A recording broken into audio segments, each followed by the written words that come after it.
So they have to rob to survive. More racist rhetoric coming right up.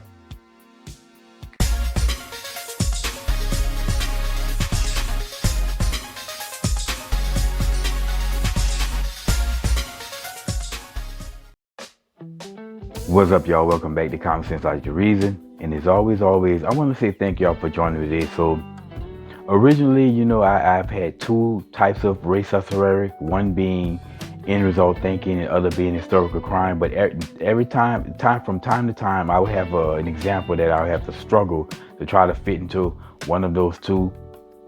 And they have to rob to survive is one I just can't fit in either. So I have to come up with a new category for this particular rhetoric, and that's fictitious notions.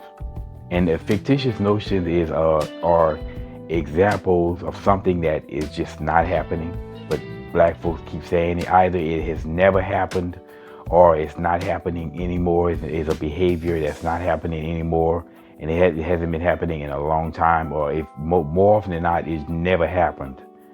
But anytime we start, conservatives and blacks, we point to the issue or the topic of black crime, black on black crime. Well, they have to rob to survive is one of the excuses that blacks use to try to deflect from it. Now, this is based off this ideal notion that blacks are being oppressed in America. The white man is keeping the black man down. There's no opportunity. They're preventing black people from building opportunity in our community, and as a result, black folks have to resort to robbing each other and robbing to sustain themselves. Now, here's the problem with that ridiculous notion. First and foremost, how do you survive solely off of robbing people? And then not just you, everybody, because everybody's supposed to be doing this. We're all these blacks out here committing mass crime because they need to survive. They need to pay their bills. How do you fund a sustainable life off of robbing people for an extended period of time? Because you can only get away with that for so long. How do you fund a $40,000-$50,000 income a year by robbing people? The answer to that question is you don't. That's ridiculous. Again, you do this. People, quote unquote, robbing people for something. It's so isolated, and it's something that a person would do. They want to get a pair of Jordans, so they go rob somebody. But that's not quote unquote surviving. You don't have to survive for a pair of Jordans. And that's the type of ridiculous stuff we see people do armed robberies for a little petty nonsense, but not survival. Now, secondly, as I said, how long can you do that? How long can you go out here and rob before that lifestyle catch up with you? It's the same thing with drug dealers. I've heard people say so many times that you can only do that for so long. You stay in that lifestyle for so long, eventually it's going to catch up with you. And I had a second cousin of mine, who was roughly my age, a little younger than me, but he lost his life selling drugs and staying in that lifestyle too long. So you can only get away with that for so long before it's going to catch up with you. You're going to either end up dead because you're going to rob the wrong person who's going to retaliate, or you're going to be in jail. So you cannot have a sustainable lifestyle for very long off of robbing people. Now, lastly, blacks are eating.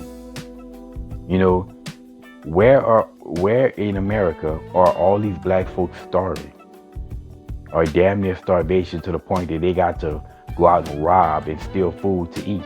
Now, if that were the case, and we were in a situation in which people were having to go rob people and steal people just to eat, then I would give you that. Okay, we can look at history and see that this is what people do. In crisis of emergencies, people will do that. You'd be surprised what people will resort to when they're hungry and they defeat themselves. But we're not in that dynamic. So black folks, that's no excuse you can use that they're doing this because they need to feed themselves, they need to feed their families. That's BS, because like I say, black folks are eating. You look at black women today, the most obese women in America and probably the planet. So if black women are so obese, then how are they not eating? And like I say, same thing with black men. I just don't see all these black men around here who aren't eating, because half of them will be laid up with some chick living off of her food stamps and eating her food stamps and stuff. So, like I say, where are all these black people starving to the point where they have to go out here and rob each other, and rob each other to eat, and that's a large portion, a considerable portion of all the crime. Them just robbing for food so that they can eat themselves because they're starving. That is absolutely utterly ridiculous. Just go to show you the fictitious nature of this argument, because it just doesn't exist.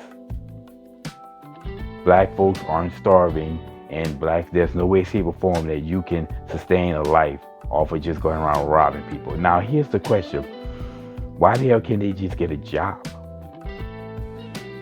Why? I mean, you telling me that all these jobs exist in the white community, but they don't exist in the black community? What job is it in a white neighborhood that's not in the black neighborhood? They can't go out and get skills to make themselves more employable. They can't do any of the things, but they can rob. They can sell drugs to do it. So this is not an issue of white supremacy or racism. This is an issue of bad mentality in the black community. The fact that this is the only thing these kids know, to go out and sell drugs and the result of crime. But they do not rob to survive. It has nothing to do with survival. It's all about having a bad mentality, that ghetto mentality, not because they gotta survive. Anyway, y'all, if you ever hear any black person say the reason why these young black males out there committing all this crime because they have to rob to survive, well, now you know, and knowing it's half the battle. And as always, y'all, until next time.